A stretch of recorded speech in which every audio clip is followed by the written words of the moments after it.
Oke, Assalamualaikum warahmatullahi wabarakatuh. Kembali lagi dengan saya Cak Ras, tentunya dengan konten seputar Tiongkok.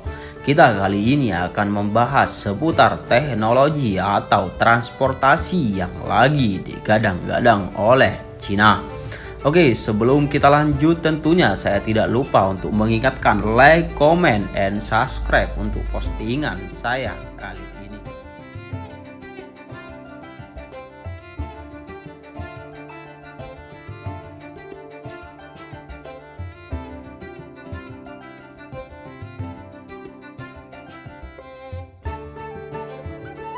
Biar tidak berlama-lama, kita lanjutkan saja. Ketika kita melihat proyek yang cukup besar, tentunya saat ini Indonesia tidak lepas dari yang namanya Cina, apalagi investor asal Cina. Ditambah lagi orang Cina tersebut yang tentunya sudah tidak asing lagi akan hal-hal yang berbau proyek besar. Baru-baru ini proyek mega power Cina lainnya juga sudah dimulai. Oke, kali ini kita akan membahas tentang terowongan kereta api berkecepatan tinggi bawah laut pertama di dunia dengan kecepatan 350 km per jam. Wow, itu angka yang sangat fantastis untuk mencapai kenyamanan yang tinggi dalam hal transportasi. Itu adalah mega proyek Cina yang tidak peduli entah untuk dilewati kereta api atau mobil yang ada di dasar laut. Misalnya terowongan Selat Inggris sepanjang 51 km dan membutuhkan waktu yang cukup lama sekitar 8 tahun dalam pembangunan, menelan biaya kurang lebih 15 miliar US dollar. Saat ini terowongan bawah laut terpanjang di dunia adalah terowongan Seikan yang ada di Jepang dengan total panjang 54 km, terutama digunakan untuk kereta api. Jembatan Cue Makau juga memiliki terowongan bawah laut dengan panjang sekitar 5,6 km, tetapi digunakan untuk lalu lintas saja, bukan kereta api. Saat ini tidak ada terowongan bawah laut yang dapat melewati kereta api berkecepatan tinggi atau kereta cepat di dunia ini. Sebagai negara kereta api berkecepatan tinggi terbesar di dunia, bagaimana mungkin Cina tidak dapat memiliki terowongan kereta api berkecepatan tinggi di bawah laut?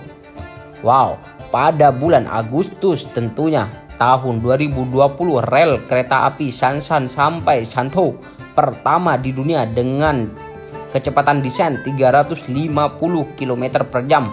Terowongan bawah laut rel kecepatan tinggi 1 lubang 2 jalur secara resmi memasuki tahap konstruksi substansif, menandai dimulainya pembangunan tertinggi pertama di negara Cina tersebut.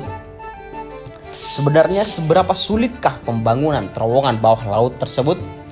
Terowongan ini saat ini bernama Shantou Baisube Tunnel, terletak di paruh kedua jembatan Shantou di kota Shantou, Provinsi Guangdong, antara Pulau Mayu dan Pulau Tezhou, dan melintasi wilayah laut Teluk Shantou.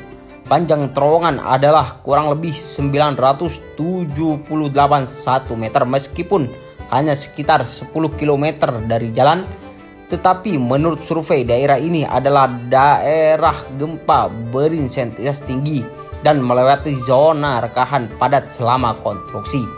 Pada saat yang sama, beberapa ahli geologi juga mengatakan bahwa terowongan melintasi 17 zona petahan di zona seismis 8 derajat dan 8 diantaranya adalah secara aktif.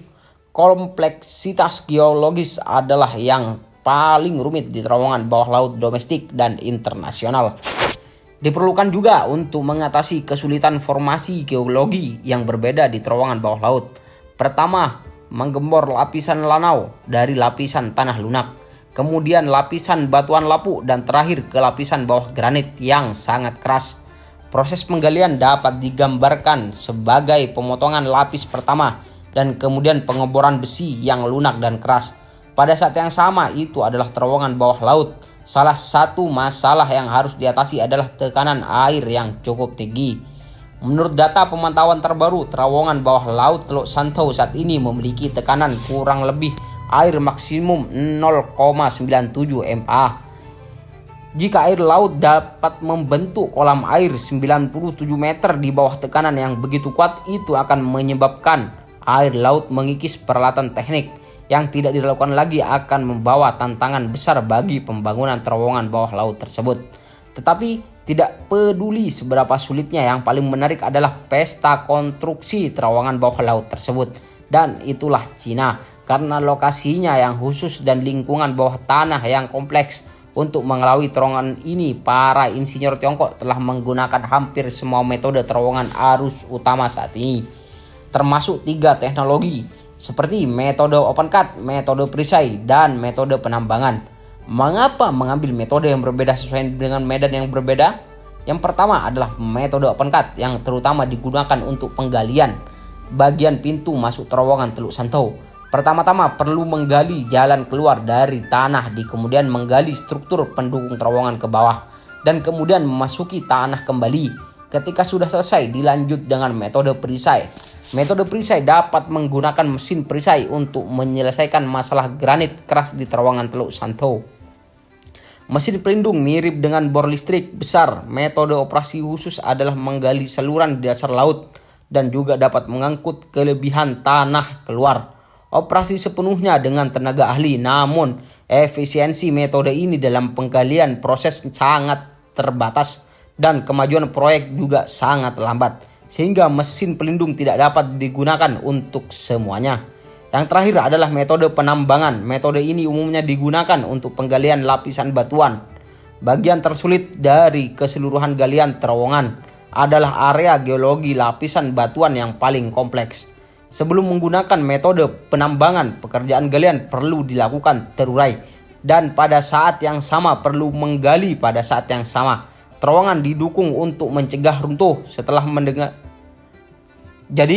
mendengar ini, apakah Anda masih merasa bahwa pembangunan yang saat ini terjadi hanya sesederhana itu? Coba kalian bayangkan sendiri, apalagi di Indonesia. Oke, jangan lupa saya ingatkan kembali untuk like, comment, and subscribe untuk postingan saya kali ini.